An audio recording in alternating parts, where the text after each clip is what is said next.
Evening students. चलिए इस video के माध्यम से आज सबसे पहले तो मैं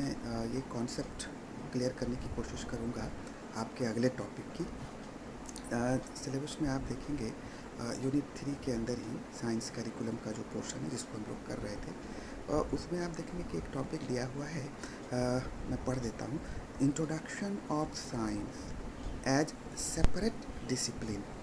such as physics, chemistry, mathematics, biology, etc. with emphasis on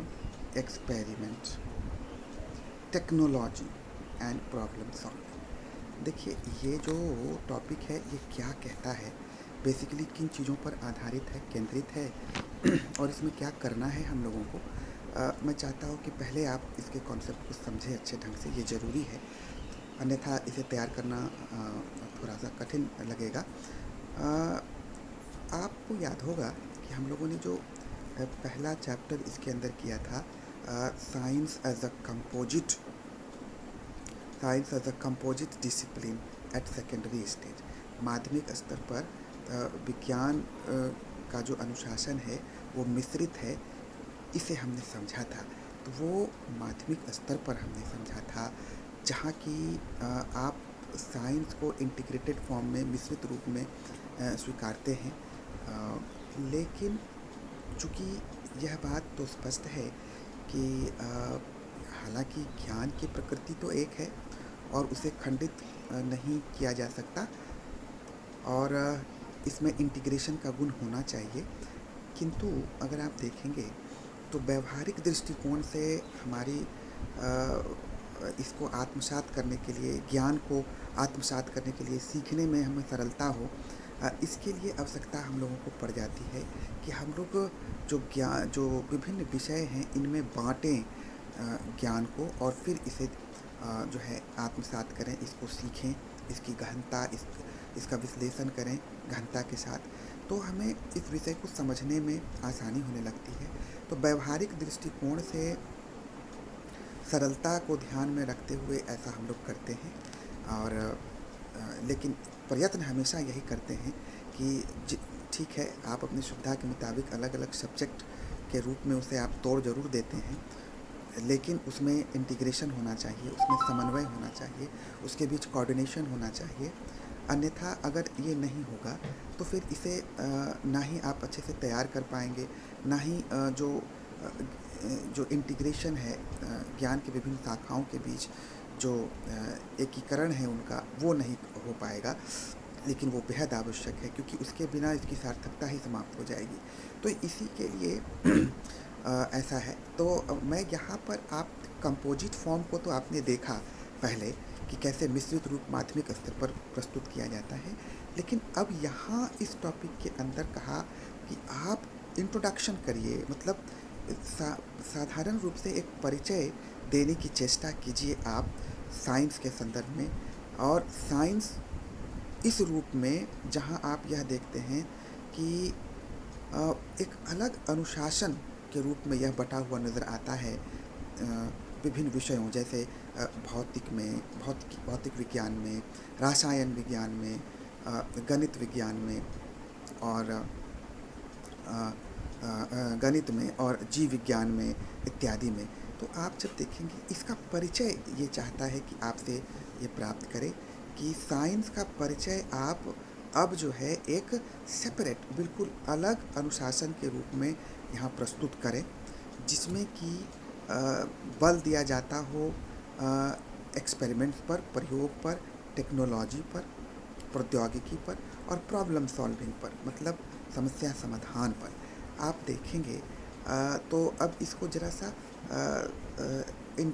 अलग अलग रूप में जो विज्ञान को आप देखते हैं, जैसे कि विभिन्न विषयों के रूप में फिजिक्स, केमिस्ट्री, उसका जो अस्तित्व है अलग अलग विषय के रूप में विज्ञान का, उसमें बेसिकली आप क्या करते हैं, उसके विषय में यहाँ पर हमको चर्चा करनी है। तो कैसे विज्ञान जो है इन अलग अलग विषयों के रूप में एक अलग अनुशासन के रूप में नज़र आती है, उस पर प्रकाश डालने की ज़रूरत है। तो यही चीज़ हमें यहाँ पर करना है। तो यहाँ पर आपको समझने का यह है, समझने के लिए समझना यह ज़रूरी है कि जब हम विज्ञान के अंतर्गत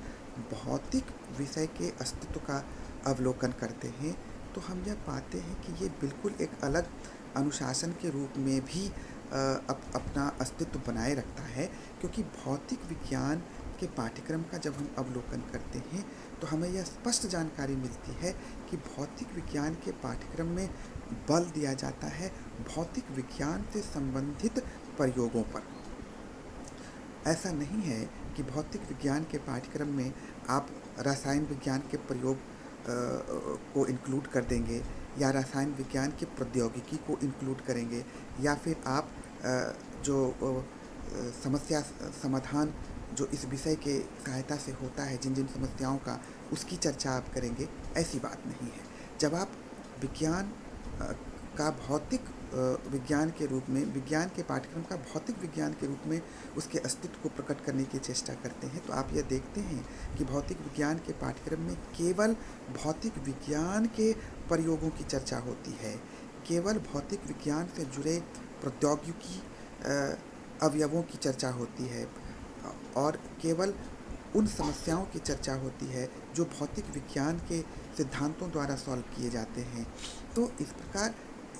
यह जो खूबी है भौतिक विज्ञान के पाठ्यक्रम की, यह उन्हें एक अलग स्वरूप प्रदान करता है। तो यह समझने की ज़रूरत है। ठीक उसी तरीके से आप देखेंगे कि जब हम रसायन विज्ञान के पाठ्यक्रम का विश्लेषण करते हैं तो हमें यह ज़रूर देखने को मिलता है कि रसायन विज्ञान का जो अलग पाठ्यक्रम जिसका अवलोकन हम करते हैं उसमें जो प्रयोग शामिल किए गए वो बिल्कुल रसायन विज्ञान से ही संबंधित हैं। यहाँ हमने जीव विज्ञान या भौतिक विज्ञान से संबंधित प्रयोगों को कोई स्थान पाठ्यक्रम में नहीं दिया, और इसी तरीके से जो रसायन विज्ञान से संबंधित प्रौद्योगिकी है उसे हमने स्थान दिया है। उसी तरीके से हम उन समस्याओं की चर्चा यहाँ करते हैं जो रसायन विज्ञान विशेषकर हमें हल प्रदान करता है, जिसका उसकी चर्चा करते हैं, ना कि हम अलग अलग विज्ञान की शाखाओं को यहाँ पर चर्चा करके इसके स्वरूप को मिश्रित रूप प्रदान कर रहे हैं। ऐसा यहाँ पर नहीं हो रहा है। तो जब हम विज्ञान के विभिन्न विषयों के अस्तित्व की समीक्षा कर रहे हैं तो हम यह समझते हैं कि अलग विषय के रूप में जब इसको पहचान देने की बात आती है तो उसमें हमें उस विषय से संबंधित प्रयोग, प्रौद्योगिकी और समस्याओं की चर्चा पाठ्यक्रम में करनी होती है, क्योंकि इनके सहायता से ही इसका स्वरूप जो है वो बिल्कुल इनका जो स्वरूप है वो अलग दिखाई पड़ने लगता है अलग अलग शाखाओं की तुलना में। यही बात मैथमेटिक्स के साथ होती है और ठीक यही बात बायोलॉजी जैसे विषय के साथ भी होती है। गणित के पाठ्यक्रम में भी हम भौतिक विज्ञान, गणित के पाठ्यक्रम में भी हम जीव विज्ञान की विषय वस्तु या रसायन विज्ञान के विषय वस्तु की कल्पना की चर्चा नहीं करते, और ना ही हम जो है गणित बायोलॉजी के पाठ्यक्रम के अंदर हम देखते हैं कि हम जो है भौतिक विज्ञान के प्रयोगों, सिद्धांतों, प्रौद्योगिकी या फिर समस्याओं की चर्चा करते हैं। हम यह देखते हैं कि इसमें इनका जो स्वरूप है इसको बिल्कुल एक अलग रूप प्रदान करने के लिए, एक अलग इंडिपेंडेंट शाखा के रूप में इसकी पहचान बनाए रखने के लिए हमें आवश्यकता पड़ती है कि हम उस विषय से संबंधित विशिष्ट प्रयोग, प्रौद्योगिकी और जो समस्याएं हैं उसे ही स्थान दें। तो निश्चित रूप से ये जो